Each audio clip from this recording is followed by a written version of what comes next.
Ang sa akin, kung may heart, di ba? Heart failure, may mga... So, kumusta ang BP mo? 150, 160. Taas pa. So, much better to be enrolled, monitored, kung maglo-low carb. Meron na ako mga heart blockage, 100%. For bypass, kaso mahal eh. 2 million. Walang budget.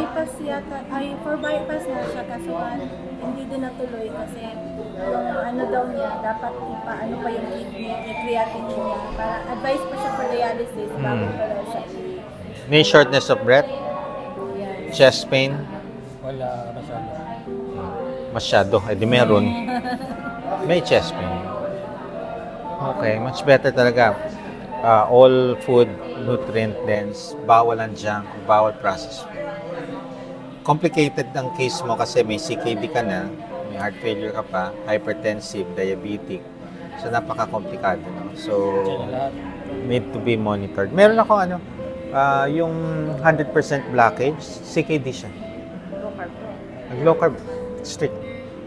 Tapos nag-lose siya ng weight, medyo obese, overweight, nag-lose ng weight, tapos normal na, tapos nagbubuhat na naman.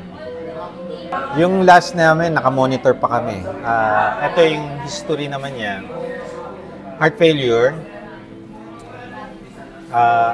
Sa akin lang nila nalaman na CKD. Hindi nila alam na CKD. Pero nung napansin ko, ba't mataas ang CREA? Sabi ko, so sa next na repeat natin, pasama natin itong CREA. Ganun. So true enough, CKD. Tapos,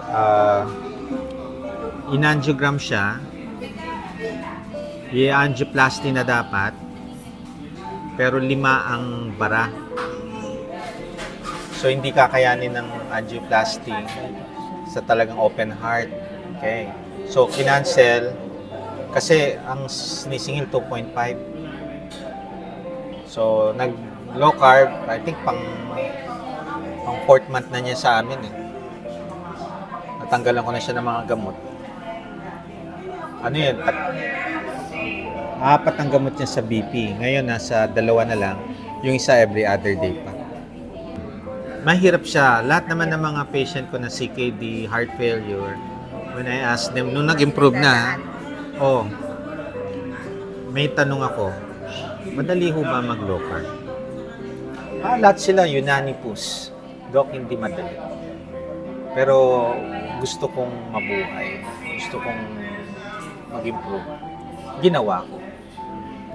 At etong kinalabasan, maganda ang result. So, hindi siya madali. Pinapangunahan ko na kayo. May patient ako na CKD 5, manas mula egg, mula itlog niya hanggang paa. 7 ang kanyang CREA, 7. Pang dialysis. Ayaw niya. Yung mga anak niya sinabi mag-low carb. Ayaw niya. Ayaw niya.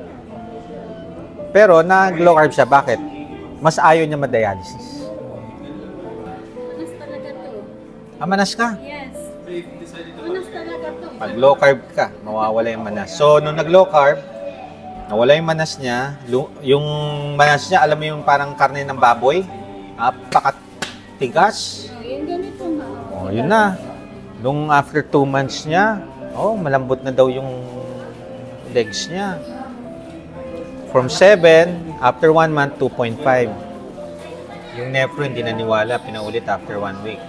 2.4. Then after 1 month, again, 2.1. 2 months lang to. Ngayon, yung insulin niya, napababa ko from 35 to 8. Taas ng insulin nun eh. So, 8 na lang. Bago mag-graduate, napansin ko tumataas ang sugar.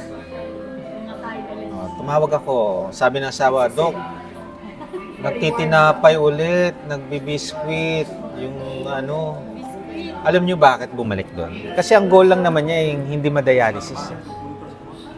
Na-attain niya yun eh. Hindi siya nag-dialysis for 2 months. So, bumalik siya sa dati. Sabi ko, sir, pagka tinuloy niyan, madadialysis kayo. Tataas ulit ang sugar niyo. Pwede kayo magmanas ulit. Tapos, madadialysis kayo. So, eto sa iyo, si KD5 na, no? Naging 3B. Pero pwede pa rin maging 5 kung depende na yun sa katawan. Kung gagawin mo siya. Kung mali pa rin ang ginagawa, pwede rin madialysis pa rin. Pero ngayon, ang goal natin, ma-maintain natin yung 3B, mapababa pa up to 2 or mas mababa. And pati yung puso kasama.